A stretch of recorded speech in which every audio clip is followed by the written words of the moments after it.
नमस्कार, आप देख रहे हैं हमारा खास कार्यक्रम पहेली। आपके साथ मैं हूं नवजोत रंधावा।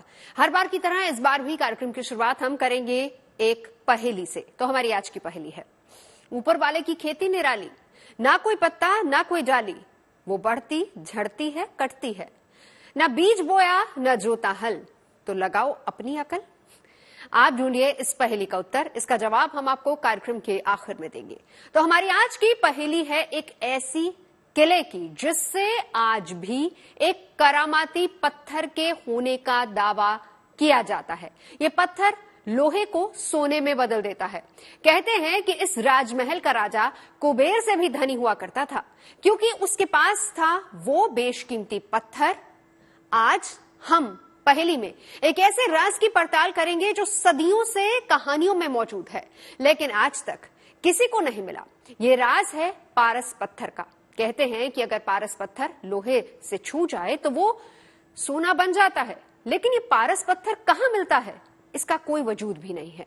या फिर हम ये कहें कि ये लोगों की कही सुनी बातें हैं।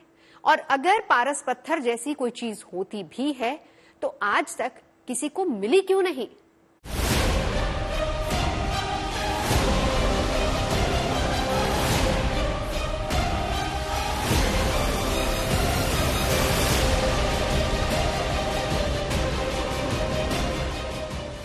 ये पहेली है एक नायाब पत्थर की,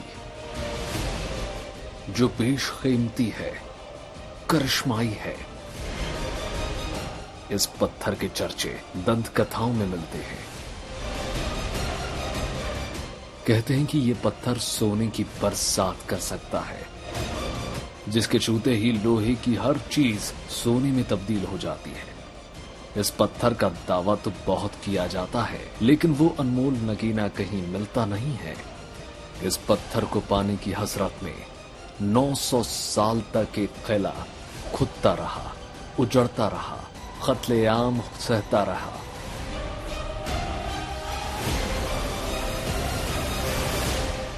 ये पहेली है पारस पत्थर की। सदियों से पारस पत्थर के अस्तित्व का दावा किया जाता है, लेकिन हकीकत में उसका वजूद है भी या नहीं कोई नहीं जानता। ये पहेली बिल्कुल परी कथा की तरह है, जो किस्से कहानियों में अनादिकाल से सफर करती आ रही है, लेकिन आज तक किसी के हाथ नहीं आई। मध्य प्रदेश के रायसेन में भी एक ऐसा ही सदियों पुराना दावा मिलता है, पारस पत्थर का दावा है कि लोहे को सोने में तब्दील कर देने वाला वो चमत्कारी पत्थर आज भी रायसेन के किले में मौजूद है। ये पारस पत्थर जो है ये लोहे को सोने में परिवर्तित कर देता है। काफी अपने बड़ों से सुना है, पूर्वजों से, कि यहाँ पर पारस पत्थर भी हुआ करता था। पारस पत्थर होता है, इसमें कुछ भी चीज को छू ले जाए वो पारस पत्थर, तो वो सोने में कन्वर्ट हो जाती है। पूर्वजों के साथ आते थे, अपन दादा के साथ, चाचा बाबा के साथ, ये वो लोग कहते थे इसके अंदर पारस पत्थर पाया हुआ करता है, मगर आज तक किसी को दिखा नहीं ना मिला। मालूम पारस पत्थर से क्या सोना बन जाता है, क्या हो जाता है, ये सुना अपन ने। हम भी पारस पत्थर की सच्चाई जानने निकल चुके थे। इस पत्थर का जिक्र किस्से कहानियों में तो कई बार आता है, लेकिन उसका दीदार कभी किसी ने किया नहीं। कहते हैं कि इसी पारस पत्थर के कारण रायसेन के किले में खजाना दफन होने का दावा भी किया जाता है। इसी वजह से लोगों ने इस किले को जगह जगह से खोद डाला। दावा तो ये तक किया जाता है कि इस किले में रूहानी ताकतों का डेरा है, जो पारस पत्थर समेत यहाँ के खजाने की सदियों से हिफाजत कर रही है। इसी हैरत अंगेज किले की पड़ताल करने का हमने भी फैसला किया। भोपाल से करीब 50 किलोमीटर का सफर हमें मध्य प्रदेश के रायसेन जिले में ले गया। यहाँ चारों ओर बलुआ पत्थर की चट्टानें नजर आई और माना जाता है कि आज से 900 साल पहले एक हिंदू राजा रायसेन ने इस वीरान इलाके को शहर की शक्ल दी थी। रायसेन में राजा राय सिंह का एक किला है और इसी किले को लेकर सदियों से चली आ रही है एक कहानी पारस पत्थर की, जिसे दौलत देने वाला पत्थर माना जाता है। लोहे को सोने में तब्दील कर देने वाला जादूगर माना जाता है। क्योंकि देखिए इतिहास पढ़ा है, हम लोग भी इतिहास के जानकार हैं और हम लोग पढ़ते रहते हैं, तो इसमें ये स्पष्ट नहीं है, ऐसी कोई भी डिजाइन या ऐसा कोई भी प्रारूप नहीं है कि जिससे ये तय हो सके कि पारस पत्थर था। ये किंवदंती है और जो इतिहासकारों ने बताया है, जो लिखा है, उसी के आधार पर कहा जाता है कि यहाँ पर पारस पत्थर हुआ करता है। कई राजाओं ने इस बेशकीमती पत्थर की तलाश में इस किले की दीवारों को जर्जर किया, लेकिन हर बादशाह की किस्मत में सिर्फ बदनसीबी ही हाथ आई।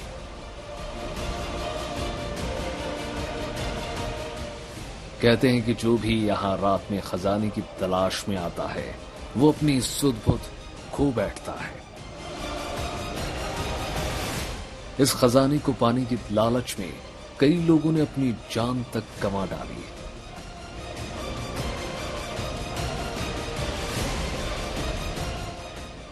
स्थानीय लोग दावा करते हैं कि पारस पत्थर की हिफाजत जिन्न करते हैं। ये तो हमें नहीं पता, मगर हमने भी सुना है कि ऐसा था और इस मंदिर में कहीं है वो पत्थर। हाँ, वो सुना है हम लोगों ने भी कि यहाँ नाइट में कोई जिन महाराज उनकी रक्षा करते हैं। ऐसा बताया जाता है कि एक जिन है जो कि इसकी रक्षा करता है। क्या वाकई आज भी रायसेन के खजाने की हिफाजत रूहानी ताकतें कर रही हैं? हम रायसेन के किले के अंदर दाखिल हो चुके थे और इस किले ने कभी स्वर्णिम काल देखा था, तो साथ ही देखा था बादशाहों का फरेब भी। कहते हैं कि पारस पत्थर की लालच में इस किले ने 14 से ज्यादा हमले झेले, जिन्होंने इस ऐतिहासिक किले को खंडर में तब्दील कर दिया। इस किले की मजबूत दीवारें आज भी संग्राम की गाथा सुनाती हैं, जिन्हें वक्त से ज्यादा लालच ने जर्जर बना दिया। कहते हैं कि इस किले का सबसे बड़ा दुश्मन था इसका वैभव, यहाँ का खजाना और बहुमूल्य पारस पत्थर। देखिए पारस पत्थर जो लोगों ने कहा और जो हमने पढ़ा है, उसमें खासियत होती है कि वो लोहे को अगर छू ले तो सोना बन जाता है। और इस किले के बारे में भी एक कहानी है और एक किंवदंती है कि यहाँ के जो राजा पूरनमल थे, उनके पास पारस पत्थर हुआ करता था। उस पारस पत्थर को प्राप्त करने के लिए कई आक्रांताओं ने इस किले पर आक्रमण किया, और जब वो पारस पत्थर नहीं ले पाए तो बड़ी सेना लेकर के यहाँ पर विदेशी आक्रांताओं ने आक्रमण किया। और जब राजा पूरनमल ने देखा कि नहीं, हम अब जीत नहीं पाएंगे, हार रहे हैं, तो उन्होंने ये पारस पत्थर, एक मदागन तालाब है जो अभी जो आपने देखा है, उसमें मदागन तालाब में डाल दिया था। इतिहास कहता है कि रायसेन का किला 11वीं शताब्दी में बना था, जो विंध्याचल पर्वतमाला पर बना हुआ है। इस किले का गोंडवाना से सल्लम राजवंश से गहरा संबंध है, जिन्होंने भोपाल और गोंडवाना इलाके में 2 मजबूत किले और गिन्नौरगढ़ और फतेहगढ़ भी बनाए थे। इतिहासकार दावा करते हैं कि शेर शाह सूरी ने भी इस किले को पारस था। उसी समय किले पर अफगान शासक शेर शाह सूरी ने आक्रमण कर दिया, लेकिन 4 महीने बीत जाने के बाद भी जब शेर शाह किला फतह नहीं कर पाया, तो उसने राजा पूरनमल के सामने मित्रता का प्रस्ताव रख दिया। तोप के गोलों से किला सिहर उठा था। मित्रता के प्रस्ताव को राजा पूरनमल ने स्वीकार कर लिया। तब शेरशाह सूरी ने धोखे से इस किले को घेर कर उस पर हमला कर दिया। किले पर कब्जा होता देखकर रानी रत्नावली ने महल की वीरांगनाओं के हाथ इस महल में शताब्दी में रायसेन राजपूतों की राजधानी था। यहाँ के राजा थे सिलादी, शिलादित्य के नाम से उन्हें जाना जाता था। राणा सांगा ने अपनी बेटी यहाँ ब्याही थी, और इस समय धार, उज्जैन, मांडू, सारंगपुर और चंदेरी तक इनका शासन था।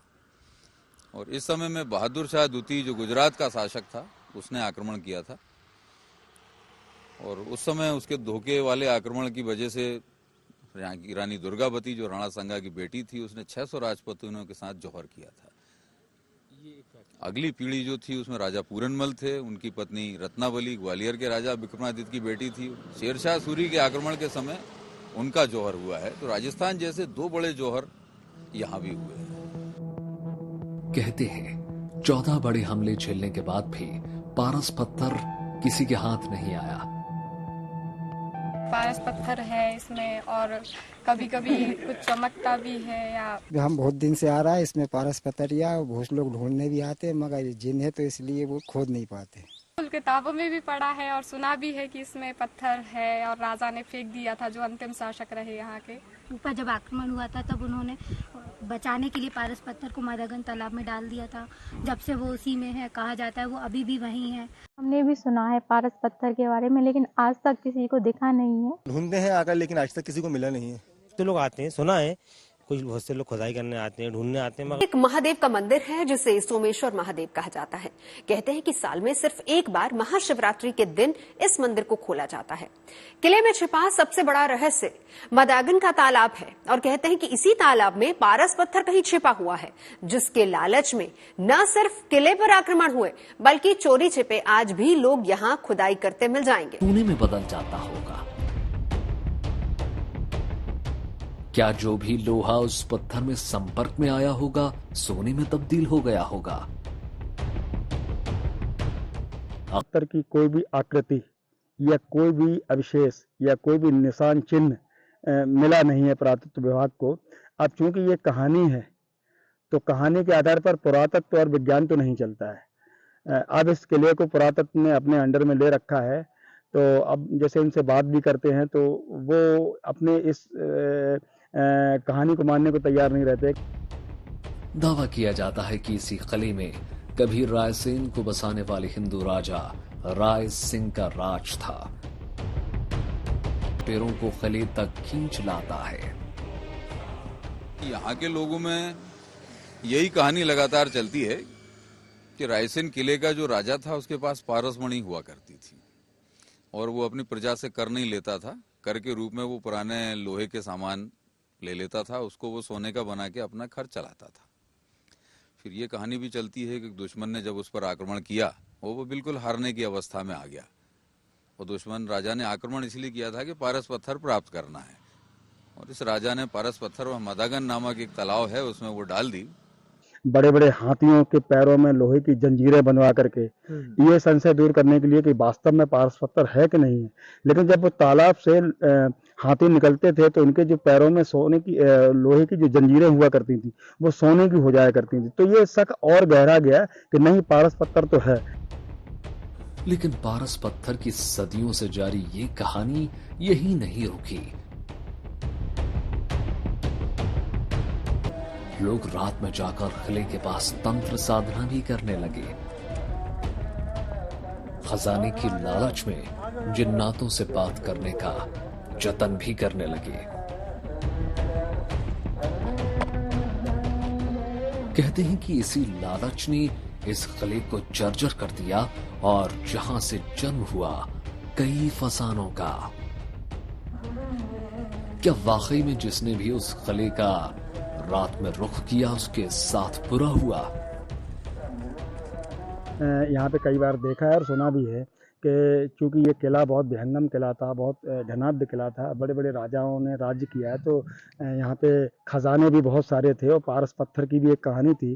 तो आज भी लोगों को लगता है कि इस किले पे बहुत ज़्यादा खजाना है, पारस पत्थर भी ढूंढ सकते हैं। तो आए दिन किसी न किसी क्रिया से वो यहाँ पे तांत्रिक क्रियाएं करते हैं, खुदाई करते हैं। और एक कहानी ये भी है कि जो लोग यहाँ पे आकर के पारस पत्थर को प्राप्त करने की कोशिश करते हैं उनका मानसिक संतुलन भी खो जाता है और वो पागल भी हो जाते हैं, बीमार भी जाते हैं, ऐसा सुनने में आया है। तो क्या ये पारस पत्थर की तलाश में लोगों का फैलाया और मनगढ़ंत किस्सा तो नहीं है?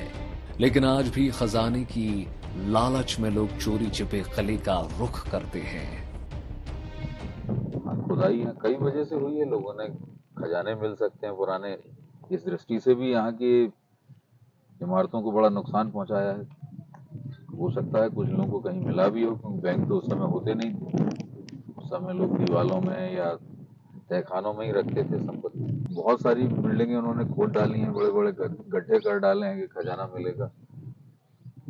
और ऐसे लोग जो हैं हमारी पुरातत्व धरोहरों को बड़ा नुकसान भी पहुंचा रहे हैं। कोई नहीं जानता क्या वाकई पारस पत्थर हकीकत है या फिर वो सिर्फ एक इतिहास की कहानियों में मौजूद है। अगर वाकई पारस पत्थर जैसा कुछ होता भी है तो वो किसी को मिलता क्यों नहीं है? क्या पारस पत्थर वाकई एक जादुई पत्थर है या फिर लोगों का उछाला हुआ फसाना जिसकी तलाश आज तक जारी है, जो किसी को दिखा नहीं, कभी किसी को नहीं मिला? मध्य प्रदेश के रायसेन से राजेश रजक की रिपोर्ट, गुड न्यूज टुडे। वैसे अगर आप सोच रहे हैं कि पारस पत्थर की अवधारणा सिर्फ भारत में ही है तो आप गलत सोच रहे हैं। पश्चिम के देशों में इसे फिलासफर स्टोन कहा जाता है और विज्ञान में इस पर बाकायदा रिसर्च भी चल रहा है। तो थी ना ये दिलचस्प पहेली। वैसे हमने कार्यक्रम की शुरुआत में भी आपसे एक पहेली पूछी थी, उम्मीद है कि आपने उसका जवाब ढूंढ ही लिया होगा। हमारी पहेली थी, ऊपर वाले की खेती निराली, ना कोई पत्ता ना कोई डाली, वो बढ़ती झड़ती कटती है, ना बीज बोया ना जोता हल, तो लगाओ अपनी अकल। तो इसका जवाब है सर के बाल। तो आज की इस पहेली में बस इतना ही। देश और दुनिया की अच्छी खबरों के लिए आप देखते रहिए गुड न्यूज टुडे।